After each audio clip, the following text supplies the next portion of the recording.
Thanks, Matt.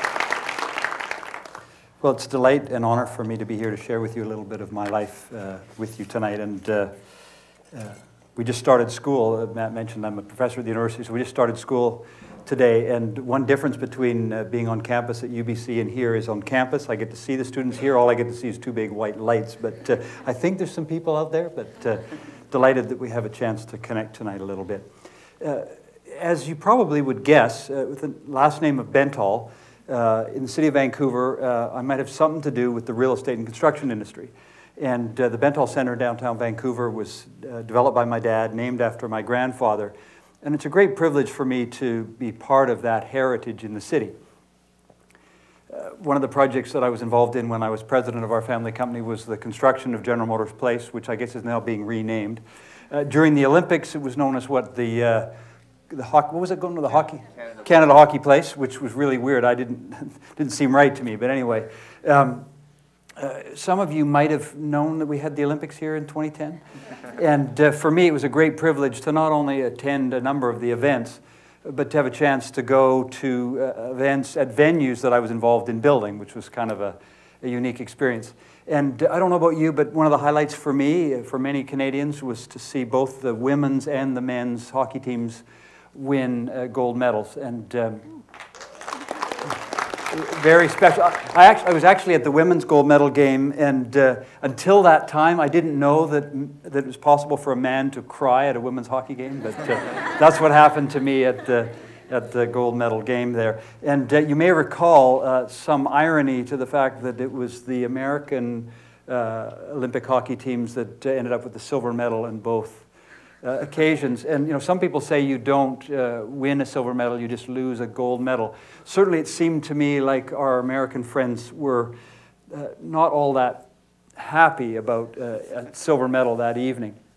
But you know, as I think about the Olympics, I think about those evenings, it reminds me of a story I heard about an elementary school teacher had her grade 1 class, and an American school, and she said to the children, I'm an American, proud American. I'd like all of you to raise your hands if you are also Americans. So all the kids put up their hands, all except for one brave little girl named Kirsten.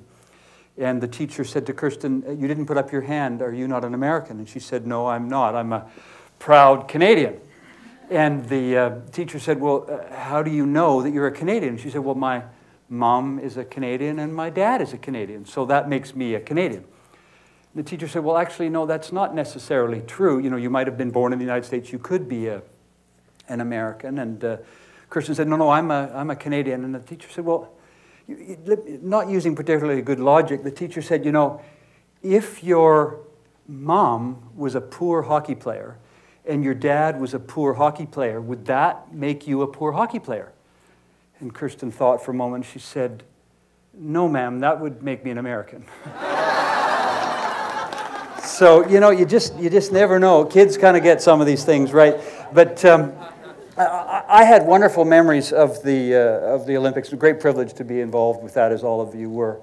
When Chloe asked me to speak, I said, what do you want me to share about tonight? And I gave her a choice of a whole bunch of things, from my career working in our family company and all kinds of things. And she said, when I gave her a menu of things that I might be willing to talk about, she said, David, I'd really like you to share a bit about your marriage and your relationship, which Matt also alluded to in his kind introduction. Alice and I have been married 32 years as of this June, and that's hard to believe, not just because 32 years is a long time. That's hard to believe because I've come to realize how selfish I am. It's hard to believe we've made it this long. Let me explain to you a little bit about what it would be like to live with me. We don't have all night, but I'll try. When Allison and I got engaged, everything was wonderful, and it began to go downhill right then. You see, I started planning the wedding, and our family had built 31 churches across Western Canada, so I'd chosen which church I thought we should get married in, one of the ones that we built in West Van. And my uncle was a minister, so I'd chosen who I wanted to marry us. I'd written the vows. I had decided where the reception should be held, and wanted to have a sit-down dinner. I'd even decided where we'd go for our honeymoon, family tradition. My siblings had all gone to San Francisco. And so I had all of this worked out. I'd even chosen the color of the bridesmaids' dresses. Now, some people think that's ridiculous. This is plain logic, okay? I wanted us to grow in our love together. Things that are green grow. There's only one color for bridesmaids' dresses, so I figured. And things, as you can probably tell, Allison I was so self-centered, so focused, it had to be my way. And Allison just got too tired of fighting, so we did all those things. And I actually wore a green suit.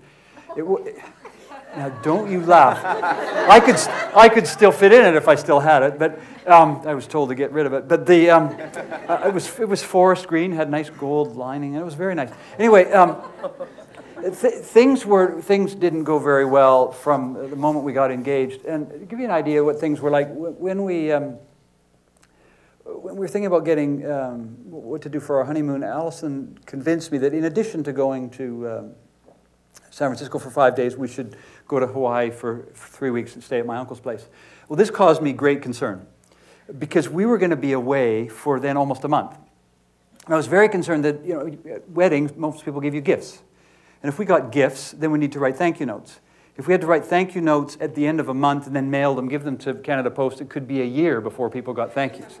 That's no way to run a railroad. And, we were starting a company or something like that. And so, I figured we needed to do something different about that. So I said to Allison, what we should do, the first 2 days, why don't we go to our summer cottage on Keats Island, open all the presents, and then we can write down all the gifts. Then we can write thank you notes when we're in Hawaii, and then people will get the thank you notes within the first couple of weeks of our marriage, and I'll feel better about that. So she acquiesced. So the night of our wedding, we took all the presents, and the best man and the maid of honor took us out to Horseshoe Bay, got into a water taxi. And I remember the guy in the water taxi looking at the bride and then the presents and the full moon and going, I don't get it. Anyway, we loaded everything into the boat, went up to Keats Island, had 2 days unwrapping all the presents. It was like Christmas, unwrapping all the presents. A wonderful couple of days. Then we went to San Francisco. No thank you notes got written there. And we got to Hawaii.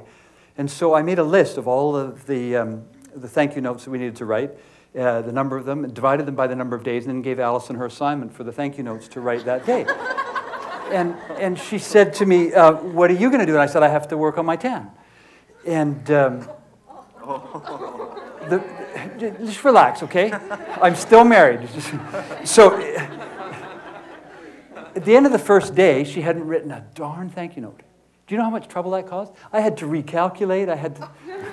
It was a real problem. Anyway, that was what life was like for us. Our first fight, shortly after we got married, we moved to a little place out by UBC. Our first fight came when she said to me, I'd like you to take out the garbage. I thought about that for a moment.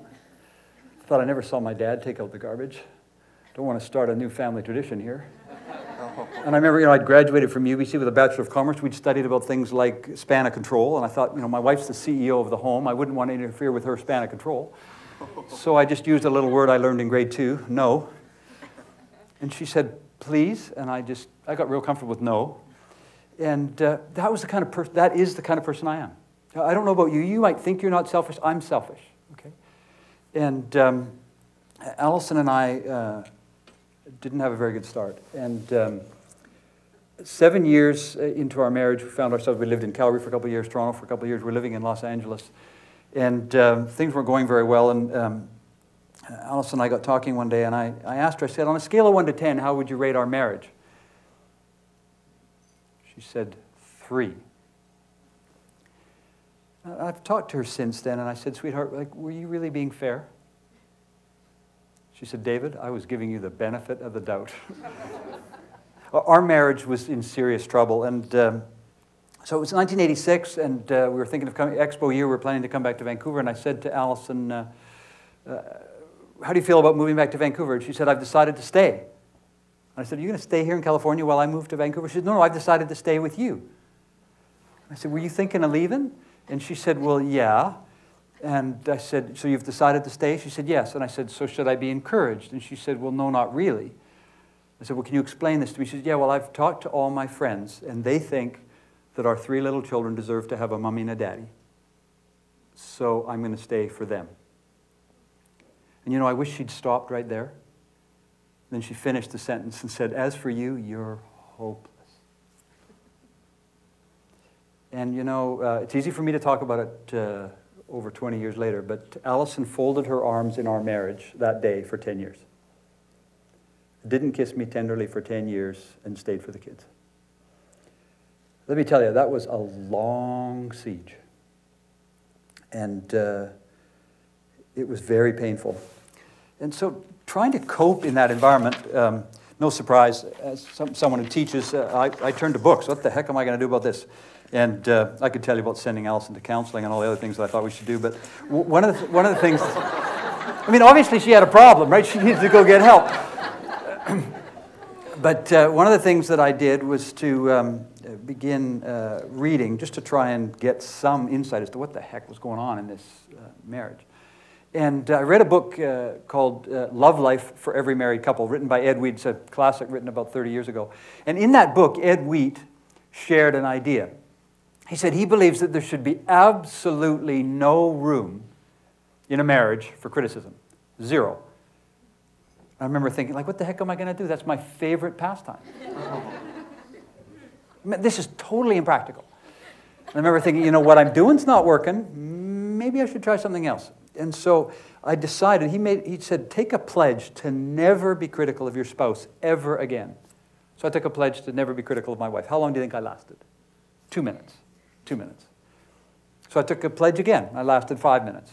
I took a pledge again. I lasted a little longer. Gradually, over time, I learned to not be critical of Allison. I didn't tell her about this. This was just between me and God, that I was going to learn to not be critical of my wife. And I hoped that one day, someday in the future, she might notice the difference. And you know, it was interesting. I never said anything about it to her. But I gradually began to abandon criticizing my wife and sought to learn to praise her and to see the good in her and to encourage her. And literally 20 years later, we were at a Valentine's Day event with 3 or 4 other couples. We were sitting around the table, and I said to them, why don't we talk about Valentine's Day, one thing we appreciate about our spouses. We went around the table, and you know what Allison said? What I appreciate about David the most is he never criticizes me. He's always affirming. It took 20 years for me to go from being Allison's #1 critic to being someone who she says never criticizes her. And that was a shift. It was just a slight shift in my thinking. And as I encourage you to think about this idea, the idea of abandoning criticism of those we love. Some of you might be intrigued, but you might say, gee, never sounds very extreme. Must you never speak about something? And the answer to that is no, you don't need to always bite your tongue, but yes, you must never criticize. And I learned how to navigate in these difficult waters by a really good friend of mine, wise gentleman and a counselor, and he said, there is a difference between a criticism and a complaint. The two of them may sound exactly the same. Let me explain the difference. Let's just imagine that you and I are standing together, and you are standing on my foot.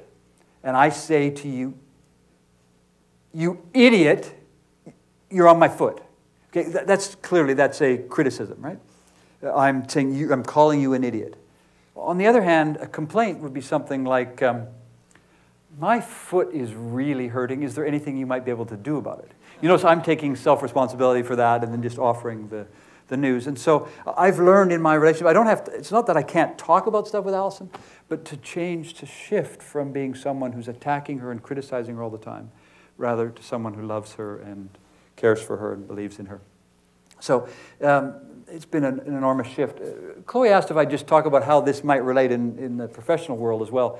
I worked for our family companies for 20 years, and one of my aspirations was to run our family company, and I think that God gave me a good mind. I think a good mind is capable of critical thinking. Critical thinking is important in business, but what I've discovered is right beside a critical mind lives a critical spirit. I ran around our family company criticizing, just like I criticized my wife in our home, I ran around our family company criticizing everybody, especially my uncle, who happened to be the company president. No wonder after 10 years of working with him and all my rants and all my criticism, no wonder after 10 years he decided that he wanted to have someone else in my role in the company. Today, the Bentall Real Estate Company has 1,000 employees all around North America, $17 billion in assets under administration. not a single member of our family involved in the business. I forfeited my opportunity to run that company. I would have given my life for the place. How did I forfeit that? My critical spirit. The same thing that just about cost me my marriage. It's interesting as I think about my career and I think about yours. I have no idea where you're at in your careers. It's too late for me to fix my opportunity with Bentall Real Estate. It's not too late for you to fix yours. What are you doing in your career? Are you an encourager or are you a critic of everybody around you? It's quite ironic that now what I do as a family business advisor, I work with other families, trying to come alongside them and encouraging them in their relationships. So just one last thing I want to say before wrapping up. This whole thing, as I thought about my critical nature in my marriage relationship, in my professional life, I remember one evening saying to my wife, Alison, I think we need to talk to the children about this because I need to change and I need everybody's help. And so our kids were in their preteens, and I invited everybody into our bedroom. Alison was already in bed reading and had all the kids come in, and 2 or 3 of them lay on the bed and somewhere on the comfy furniture all around. By the time I gathered everybody into the room, they were all sitting up on all the possible places to sit. So I ended up on the floor. So I remember being down there looking up at my whole family.